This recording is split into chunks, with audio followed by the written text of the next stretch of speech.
आपण पाहतात BN news Badlapur नामा।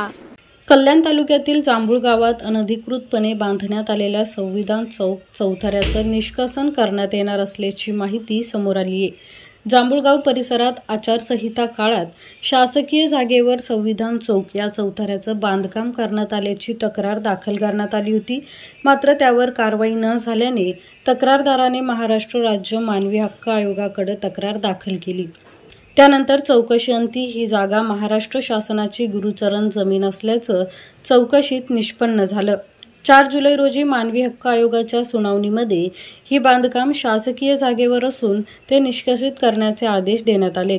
त्यामुळे मानवी हक्क आयोगाने दिलेल्या आदेशानुसार हे बांधकाम पोलीस बंदोबस्तात निष्कासित करण्यात येणार असल्याचं समोर येतंय। त्याचबरोबर बेकायदा शासकीय जागेवर बांधकाम करणाऱ्या संबंधितांवर मानवी हक्क आयोगाच्या आदेशानुसार गुन्हा देखील दाखल होण्याची शक्यता आहे।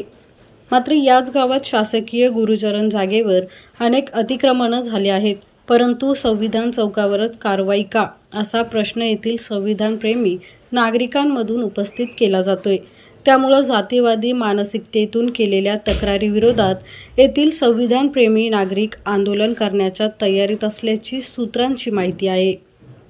अशाच प्रकारचे नवनवीन व्हिडिओ आणि बातम्या पाहण्यासाठी चॅनलला लाईक, शेअर आणि सबस्क्राईब करायला विसरू नका।